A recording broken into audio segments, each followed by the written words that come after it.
Welcome back to all P S C exam tips. Kerala P S സിയുടെ ഭാഗത്തു നിന്ന് ധാരാളം നോട്ടിഫിക്കേഷനൊക്കെ വന്നിട്ടുണ്ട്. ഇപ്പോഴത് റെയിൽവേയുടെ ഭാഗത്തു നിന്ന് ഈ 2025 ഏറ്റവും പ്രധാനപ്പെട്ട ഒരു നോട്ടിഫിക്കേഷൻ വന്നിരിക്കുകയാണ്. റെയിൽവേ റിക്രൂട്ട്മെന്റ് ബോർഡിലെ ഗ്രൂപ്പ് ടി തസ്തികയിലേക്കുള്ള നോട്ടിഫിക്കേഷനാണ് ഇപ്പോൾ വിളിച്ചിരിക്കുന്നത്. ധാരാളം ഒഴിവുകൾ നൽകുന്ന ഒരു മേഖലയാണ് ഗ്രൂപ്പ് ടി എന്ന് നമുക്കറിയാം. അവിടെ എന്തെല്ലാം കാര്യങ്ങളാണ് അറിഞ്ഞിരിക്കേണ്ടത് ഈ ഒരു നോട്ടിഫിക്കേഷൻ പ്രകാരം എന്നതാണ് നമ്മളിവിടെ ഒന്ന് പരിചയപ്പെടാനായിട്ട് പോകുന്നത്. ഇവിടെ നമ്മൾ ആദ്യമായിട്ട് ഇതിൻ്റെ പ്രധാനപ്പെട്ട ഡേറ്റുകളാണ് നമ്മളൊന്ന് പരിചയപ്പെടാനായിട്ട് പോകുന്നത്. അതിൽ ഏറ്റവും ഇമ്പോർട്ടൻ്റ് ആയിട്ട് ഇത് അപ്ലൈ ചെയ്യാൻ ആരംഭിക്കുന്ന തീയതി 23/1/2025 ഇത് അപ്ലൈ ചെയ്യുന്നത് അവസാനിക്കുന്നത് 22/2/2025 അതായത് ഈ മാസം 23 മുതൽ അടുത്ത മാസം 22 തീയതി വരെയാണ്. പിന്നെ ഇതിൽ അറിഞ്ഞിരിക്കേണ്ട പ്രധാനപ്പെട്ട കാര്യം ഒന്ന് ഇതിൻ്റെ ഏജ് ലിമിറ്റ് തന്നെയാണ്. 18 മുതൽ 36 വയസ്സ് വരെ. മിനിമം ഏജ് ലിമിറ്റ് 18 അതുപോലെ തന്നെ മാക്സിമം ഏജ് ലിമിറ്റ് 36 അത് കണക്കാക്കുന്നത് 1/1/2025 അടിസ്ഥാനമായിട്ടാണ്. പിന്നെ ഇവിടെ ടോട്ടൽ വാക്കൻസി എന്ന് പറയുന്നത് 32,438 32,438 ഇതിൻ്റെ ടോട്ടൽ വാക്കൻസി ഇവിടെ നൽകിയിരിക്കുന്നത്. പിന്നെ ഓരോ സോൺ വൈസ് ഉള്ള വാക്കൻസി ഈ ഒരു നോട്ടിഫിക്കേഷൻ ഏറ്റവും അവസാനമായി കൊടുത്തിട്ടുണ്ട്. അത് നമുക്ക് ഈ ഒരു വീഡിയോയിൽ തന്നെ നമുക്ക് നോക്കാവുന്നതാണ്. ഓൺലൈനായിട്ടാണ് ഇത് അപ്ലൈ ചെയ്യേണ്ടത്. അപ്പോൾ ഇവരുടെ ഏതെങ്കിലും ഒരു സോണിൽ നമ്മൾ സന്ദർശിച്ചുകൊണ്ട് വെബ്സൈറ്റിൽ സന്ദർശിച്ചുകൊണ്ട് നമുക്കിത് ഓൺലൈനായിട്ട് ഈ ഒരു തസ്തികയ്ക്ക് അപ്ലൈ ചെയ്യാൻ താല്പര്യമുണ്ടെങ്കിൽ നിങ്ങൾക്ക് അപ്ലൈ ചെയ്യാവുന്നതാണ്. ഇനി ഇതിൽ പറയുന്ന പ്രധാനപ്പെട്ട കാര്യങ്ങൾ എന്തൊക്കെയാണ് നമുക്കൊന്ന് പരിശോധിക്കാം.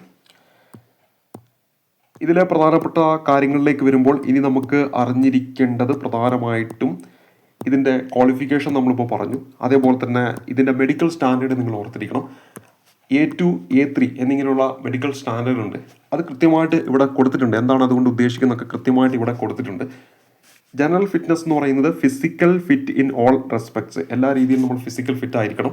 ആ ജോലി ചെയ്യാൻ നമ്മൾ ഫിസിക്കലി ഫിറ്റ് ആയിരിക്കണം.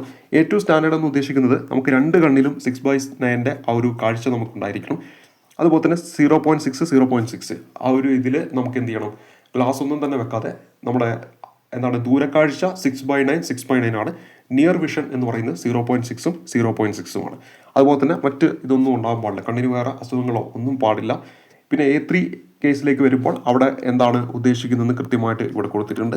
അതേപോലെ തന്നെ B1, B2, C1, C2 അവിടെയൊക്കെ എന്താണ് ഉദ്ദേശിക്കുന്നതെന്ന് ഇവിടെ കൃത്യമായി കൊടുത്തിട്ടുണ്ട്.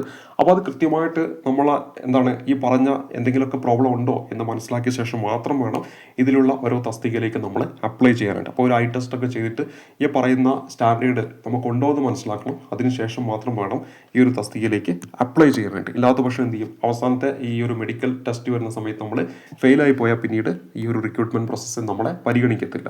അത് കൃത്യമായിട്ട് ഈ ഒരു നോട്ടിഫിക്കേഷനിൽ പറഞ്ഞിട്ടുണ്ട്.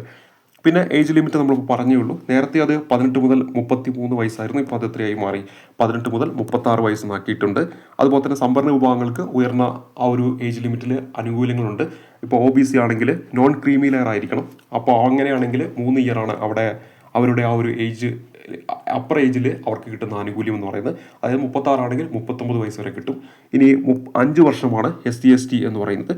പിന്നെ എക്സ് സർവീസ്മാൻ വിത്ത് അറ്റ്ലീസ്റ്റ് 6 months സർവീസ് ആഫ്റ്റർ എന്ന് പറയുമ്പോൾ അവിടെ URഉം EWSഉം ആണെങ്കിൽ 3 വർഷമാണ്. പിന്നെ OBC നോൺ ക്രീമിലർ ആണെങ്കിൽ 6 വർഷമാണ്. SC/ST ആണെങ്കിൽ 8 വർഷമാണ്. പിന്നെ പേഴ്സൺ വിത്ത് ബെഞ്ച്മാർക്ക് ഡിസബിലിറ്റീസിൽ general category 10, OBC non creamy layer 13, SC/ST ആണെങ്കിൽ 15. Candidates who are serving group C and while group D railway staff, casual labour and substitutes and have put in minimum 3 years of service അങ്ങനെ പറയുന്നിടത്ത് ജനറലിൽ 40 വയസ്സ് വരെ apply ചെയ്യാൻ പറ്റും.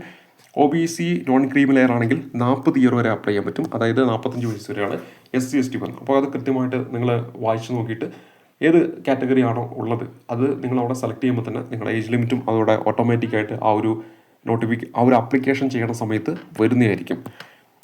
ഇനി അടുത്തത് നമുക്കിവിടെ അറിഞ്ഞിരിക്കേണ്ടത്, ഇവിടെ കൃത്യമായിട്ട് 18 മുതൽ 36 വയസ്സാണ് ഇതിൻ്റെ ഏജ് ലിമിറ്റ് എന്ന് പറഞ്ഞല്ലോ. അത് കണക്കാക്കുന്ന ഡേറ്റ് പറഞ്ഞിട്ടുണ്ട്. ഇപ്പോൾ ഒരു ജനറൽ ആയിട്ടുള്ളൊരു വ്യക്തിയാണെങ്കിൽ 2/1/1989 ഈ ഒരു തീയതി ഉൾപ്പെടെ ഇങ്ങോട്ട് ജനിച്ചവരായിരിക്കണം എന്ത് ചെയ്യേണ്ടത്, അപ്ലൈ ചെയ്യാൻ പറ്റത്തുള്ളൂ. അതായത് 1/1/1989 ജനിച്ച ആൾക്ക് ഇത് അപ്ലൈ ചെയ്യാൻ പറ്റത്തില്ല. അതേസമയത്ത് 2/1/1989 ഈ ഒരു വർഷം അതിന് ശേഷം വരുന്ന തീയതിയാണെങ്കിൽ അപ്ലൈ ചെയ്യാൻ പറ്റും. ഇനി ഒരു OBC നോൺ ക്രീമിലർ ആണെങ്കിൽ 2/1/1986 1/1/1986 ജനിച്ച ഒരാൾക്ക് എന്ത് ചെയ്യാൻ പറ്റില്ല, അപ്ലൈ ചെയ്യാനായിട്ട് പറ്റത്തില്ല. അപ്പോൾ അത് കൃത്യമായിട്ട് ഇവിടെ കൊടുത്തിട്ടുണ്ട്. അതും നിങ്ങളൊന്ന് നോക്കിയിട്ട് നിങ്ങൾ ഏത് കാറ്റഗറിയിലാണോ ഉൾപ്പെടുന്നത് ആ ഒരു കാറ്റഗറിയിൽ ഉൾപ്പെടുന്ന ആ ഒരു വർഷം നിങ്ങൾ കണക്കാക്കിയിട്ട് വേണം നിങ്ങൾ എന്ത് ചെയ്യാനായിട്ട്, ഏജ് കണക്കാക്കാനായിട്ട്. ഇനി അടുത്തത് ഇവിടെ പറയുന്നത് ഇതിൻ്റെ മോഡ് ഓഫ് ഇതെങ്ങനെയാണ് ഇതിൻ്റെ പേയ്മെൻറ്റ്, അത് ഓൺലൈനായിട്ടാണ് നമുക്ക് എന്ത് ചെയ്യാൻ പറ്റുക, പേയ്മെൻറ്റ് ചെയ്യാനായിട്ട് പറ്റുക. കൃത്യമായിട്ട് പറയുന്നുണ്ട്, fee can be paid by candidates through online mode only. Online മോഡിലൂടെ മാത്രമാണ് നമുക്ക് എന്ത് ചെയ്യാൻ പറ്റുള്ളൂ, ഫീ നമുക്ക് പേ ചെയ്യാനായിട്ട് പറ്റത്തുള്ളൂ എന്ന് കൃത്യമായിട്ട് ഇവിടെ പറഞ്ഞിട്ടുണ്ട്. ഇനി അടുത്തത് ഇവിടെ പറഞ്ഞിരിക്കുന്ന മറ്റ് കാര്യങ്ങളിലേക്ക് വരുമ്പോൾ ഇതിൻ്റെ ഫീസ് തുടങ്ങിയ കാര്യങ്ങളൊക്കെ നമുക്കിവിടെ കാണേണ്ടതായിട്ടുണ്ട്. അതിലെന്തെല്ലാം കാര്യങ്ങളാണ് പറയുന്നത് നമുക്കൊന്ന് പരിശോധിക്കാം. അപ്പോൾ ഈ ഒരു നോട്ടിഫിക്കേഷനിൽ ഇതിൻ്റെ ഫീ പേയ്മെൻറ്റിനെ കുറിച്ച് പറയുന്നത് നോക്കാം. അതോടൊപ്പം തന്നെ ഇതിൻ്റെ റിക്രൂട്ട്മെൻറ്റ് പ്രോസസ്സിലേക്ക് ആദ്യം വരാം. റിക്രൂട്ട്മെൻറ്റ് പ്രോസസ്സിൽ ഇവിടെ പറഞ്ഞിരിക്കുന്നത് ആദ്യം ഒരു CBT, ഒരു കോമൺ ടെസ്റ്റ് ഉണ്ടായിരിക്കും. അതിനുശേഷം പിന്നെ ഒരു ഫിസിക്കൽ എഫിഷ്യൻസി ടെസ്റ്റ് ഉണ്ടായിരിക്കും. അതിനുശേഷം ഡോക്യുമെൻറ്റ് വെരിഫിക്കേഷൻ, അതിനുശേഷം മെഡിക്കൽ എക്സാമിനേഷൻ. അതേസമയത്ത് ഈ PWD, അതായത് നമ്മുടെ ഈ പറയുന്ന ഫിസിക്കലി എന്തെങ്കിലുമൊക്കെ പ്രോബ്ലം ഉള്ളവർക്ക് ഈ പറയുന്നത് നമ്മുടെ ഈ ഫിസിക്കൽ എഫിഷ്യൻസി ടെസ്റ്റ് ഉണ്ടായിരിക്കില്ല. പക്ഷേ ഈ മെഡിക്കൽ ഫിറ്റ്നസ് അവിടെ എന്ത് ചെയ്യണം, നമ്മൾ ഉറപ്പ് വരുത്തിയിരിക്കണം. അത് കൃത്യമായിട്ട് ഈ ഒരു നോട്ടിഫിക്കേഷനിൽ പറയുന്നുണ്ട്. ഇനി ഇതിൻ്റെ കമ്പ്യൂട്ടർ ബേസ്ഡ് ടെസ്റ്റിൻ്റെ സിലബസ് 90 മാർക്കിനാണ്. 25 സയൻസ്, 25 മാത്തമാറ്റിക്സ്, 30 റീസണിങ് ചോദ്യങ്ങൾ, 20 എന്താണ് ജനറൽ അവയർനെസ് അല്ലെങ്കിൽ കറണ്ട് അഫയേഴ്സ്. ഇത് രണ്ടും ഉൾപ്പെടുത്തിയിട്ട് 20 ചോദ്യങ്ങളും ഉണ്ടായിരിക്കുമെന്ന്. അങ്ങനെ ടോട്ടൽ 100 മാർക്കിനാണ് ഇവിടെ പരീക്ഷ പറയുന്നത്. 90 മിനിറ്റാണ് പരീക്ഷ സമയം. ഇവിടെ 1/3 ഒരു നെഗറ്റീവ് മാർക്കും ഉണ്ടായിരിക്കുമെന്നും കൂടെ ഇവിടെ പറയുന്നുണ്ട്. അപ്പോൾ 1/3 വെച്ചിട്ട് നമ്മൾ PSC ഒക്കെ എഴുതുമ്പോൾ തന്നെ നെഗറ്റീവ് മാർക്കും ഉണ്ടായിരിക്കും. ചോദ്യം തെറ്റിക്കഴിഞ്ഞാൽ നെഗറ്റീവ് മാർക്കും ഉണ്ടായിരിക്കും. പിന്നെ അതിൻ്റെ സിലബസും കൂടെ ഇവിടെ കൊടുത്തിട്ടുണ്ട്, എന്താണ് ചോദിക്കുക എന്നും കൂടെ ഇവിടെ കൃത്യമായിട്ട് കൊടുത്തിട്ടുണ്ട്. ഇനി ഇവിടെ ഫിസിക്കൽ എഫിഷ്യൻസി ടെസ്റ്റ് ഉണ്ട്. അതുമായി ബന്ധപ്പെടുത്തിയിട്ട് ഇവിടെ പറയുന്നത്, അതായത് ഈ പറയുന്ന കമ്പ്യൂട്ടർ ബേസ്ഡ് ടെസ്റ്റ് നമ്മൾ പാസ്സായി കഴിഞ്ഞാൽ നമ്മൾ ഈ പറയുന്ന ഫിസിക്കൽ എഫിഷ്യൻസി ടെസ്റ്റിലേക്കായിരിക്കും പോവുക. അതേ സമയത്ത് അവിടെ വികലാംഗരായിട്ടുള്ളവർക്ക് ആ ഒരു ടെസ്റ്റ് ഉണ്ടായിരിക്കില്ല. അവർ നേരെ ഡോക്യുമെൻറ്റ് വെരിഫിക്കേഷൻ, അതുപോലെ തന്നെ മെഡിക്കൽ ഫിറ്റ്നസ്, ആ ഒരു മേഖലയിലേക്കായിരിക്കും പോവുക.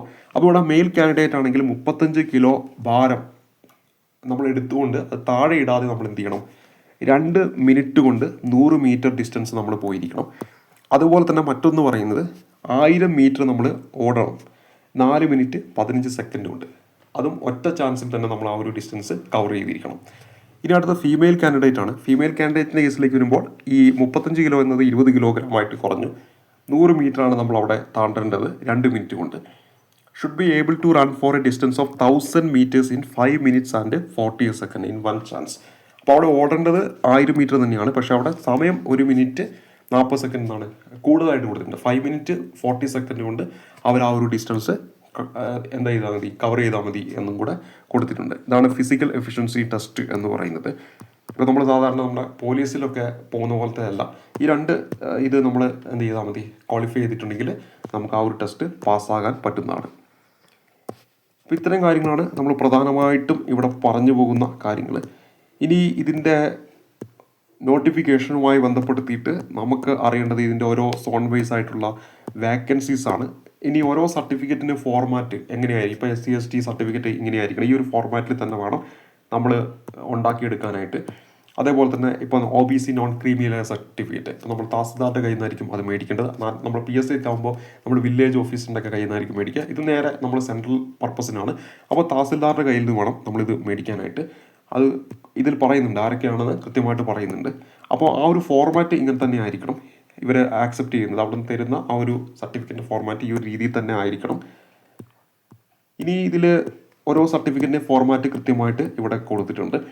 ഇനി അടുത്തത് നമ്മൾ പരിശോധിക്കാൻ പോകുന്നത് ഇതിൻ്റെ പോസ്റ്റ് വൈസ് ആയിട്ടുള്ള ഓരോ മെഡിക്കൽ സ്റ്റാൻഡേർഡ് ഇവിടെ പറയുന്നുണ്ട്. ഇപ്പോൾ അസിസ്റ്റൻറ്റ് S&T അതിൻ്റെ മെഡിക്കൽ സ്റ്റാൻഡേർഡ് 3 തിരിക്കാം.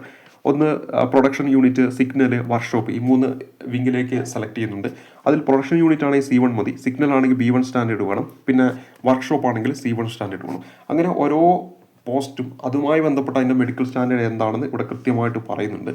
അപ്പോൾ അത് കൃത്യമായിട്ട് നമ്മൾ നോക്കിയിട്ട് വേണം നമ്മൾ അപ്ലൈ ചെയ്യാൻ. ഏതൊക്കെ പോസ്റ്റ് നമുക്ക് അപ്ലൈ ചെയ്യുന്ന സമയത്ത് സെലക്ട് ചെയ്യാനായിട്ട് അവർ ചോദിക്കും. അപ്പോൾ നമുക്കിടെ മെഡിക്കൽ സ്റ്റാൻഡേർഡ് പറ്റുന്ന ഏതൊക്കെയാണെന്ന് മനസ്സിലാക്കിയ ശേഷം മാത്രമേ നമ്മൾ എന്ത് ചെയ്യാൻ പാടുള്ളൂ, അപ്ലൈ ചെയ്യാനായിട്ട് പാടത്തുള്ളൂ. പിന്നെ ഇവിടെ പറയുന്ന മറ്റൊന്ന് 10th pass or ITI or equivalent or national apprenticeship certificate granted by NCVT. അതാണ് ഇതിൻ്റെ ക്വാളിഫിക്കേഷനായിട്ട് പറയുന്നത്. അപ്പം നമ്മൾ സിമ്പിളായിട്ട് പറയാം, 10ാം ക്ലാസ് പാസ്സായാൽ നിങ്ങൾക്ക് ഇതിലേക്ക് അപ്ലൈ ചെയ്യാൻ പറ്റുന്നതാണ്. ഇനി അതിൽ കൂടുതൽ ചിന്തിക്കേണ്ട ആവശ്യമില്ല. 10ാം ക്ലാസ് നിങ്ങൾ പാസ്സായിട്ടുണ്ടെങ്കിൽ നിങ്ങൾക്ക് എന്ത് ചെയ്യാം, ഈ ഒരു തസ്തികയിലേക്ക് അപ്ലൈ ചെയ്യാവുന്നതാണ്. പിന്നെ ഇതിലെ മറ്റ് കാര്യങ്ങളിലേക്ക് വരാം. ഇതിൻ്റെ ഓരോ സോൺ ബേസ് ആയിട്ടുള്ള വേക്കൻസി ഇവിടെ കൊടുത്തിട്ടുണ്ട്. നമ്മൾക്കിപ്പോൾ നമ്മൾ ചെന്നൈ ബേസ് ചെയ്തിട്ട് എത്ര വേക്കൻസി ഉണ്ടെന്നാണ് നമ്മളിവിടെ ഒന്ന് പരിശോധിക്കാനായിട്ട് പോകുന്നത്. ബാക്കി സോണിൽ എത്ര വേക്കൻസി ഉണ്ടെന്ന് ഈ ഒരു നോട്ടിഫിക്കേഷനിൽ നിന്ന് നിങ്ങൾക്ക് മനസ്സിലാക്കാൻ പറ്റുന്നതാണ്. ഇപ്പോൾ ചെന്നൈ ബേസ് ആയിട്ട് ഇവിടെ നൽകിയിരിക്കുന്ന ടോട്ടൽ വേക്കൻസി എന്ന് പറയുന്നത് 1089 വേക്കൻസിയാണ് ജനറൽ കാറ്റഗറിയിൽ.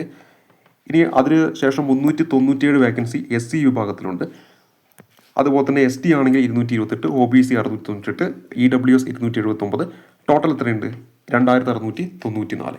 പിന്നെ എക്സ് സർവീസ്മാൻ 540, CCAA 540, വിഷ്വലി ആയിട്ടുള്ളവർക്ക് ഇവിടെ 15 വേക്കൻസി തുടങ്ങിയ കാര്യങ്ങളാണ് ഇവിടെ നൽകിയിരിക്കുന്നത്. അപ്പോൾ അത് കൃത്യമായിട്ട് ഈ ഒരു നോട്ടിഫിക്കേഷനിൽ പറയുന്നുണ്ട്. അപ്പോൾ ടോട്ടൽ അവിടെ ഒരു ജനറൽ കാറ്റഗറിക്ക് 1059, ടോട്ടൽ 2694. ഇതാണ് നമ്മുടെ ചെന്നൈ ബേസ് ചെയ്തിട്ടുള്ള വേക്കൻസി എന്ന് പറയുന്നത്. പിന്നെ ഇതിൻ്റെ ഫീസ് എന്ന് പറയുന്നത് 500 രൂപയാണ്. അതേപോലെ തന്നെ ഫീസ് ഇല്ലാത്ത വിഭാഗങ്ങളുണ്ട്, 250 രൂപ. അപ്പോൾ മൈനോറിറ്റീസ്, അങ്ങനെ ബാക്ക്വേർഡ് ആയിട്ടുള്ള ആൾക്കാർ, പിന്നെ ഫീമെയിൽസിന് പൈസ വേണ്ട, ട്രാൻസ്ജെൻഡേഴ്സ്, അങ്ങനെയുള്ള വിഭാഗങ്ങൾക്കൊക്കെ 250 രൂപയാണ്. ഈ 500 രൂപ നമ്മൾ അടച്ചിട്ടുണ്ടെങ്കിൽ ഒന്നാമത്തെ ഘട്ട പരീക്ഷ എഴുതുമല്ലോ, അതായത് നമ്മുടെ പരീക്ഷ നമ്മൾ പോയിട്ട് എഴുതുകയാണെങ്കിൽ ഇതിൽ 400 രൂപ നമുക്ക് അക്കൗണ്ടിലേക്ക് തിരിച്ചു തരും. ബാക്കി 100 രൂപയാണ് സാധാരണ ഇതിൻ്റെ ഫീസ്. ഇനി ഇവരുടെ കേസിലേക്ക് വരുമ്പോൾ 250 രൂപ അവർ എന്ത് ചെയ്യും, തിരിച്ചു തരും. അതാണ് ഇതിൻ്റെ ഒരു ഫീസ്. അപ്പോൾ നമ്മൾ അപ്ലൈ ചെയ്യുന്ന സമയത്ത് നമ്മൾ ഈ ഫീസിൽ ആനുകൂല്യം കിട്ടുന്ന വിഭാഗമാണെങ്കിൽ 250 രൂപ അടച്ചാൽ മതി. അല്ലാത്തവരാണെങ്കിൽ 500 രൂപ അടയ്ക്കണം. പരീക്ഷ എഴുതി കഴിഞ്ഞാൽ ഒന്നാമത്തെ കമ്പ്യൂട്ടർ ബേസ്ഡ് ടെസ്റ്റ് ഉണ്ടല്ലോ, അത് എഴുതി കഴിഞ്ഞാൽ നിങ്ങൾക്ക് ആ 400 രൂപ തിരിച്ചു തരും. ബാക്കി 100 രൂപയാണ് ഫീസ്. അതേസമയത്ത് 250 രൂപേൻ്റെ കേസിലേക്ക് വരുമ്പോൾ അവർക്ക് ആ ഫുൾ പൈസ എന്ത് ചെയ്യും, തിരിച്ചു തരും. ആ ഒരു രീതിയിലാണ് ഇതിൻ്റെ ഫീസ് സ്ട്രക്ചർ പോകുന്നത്.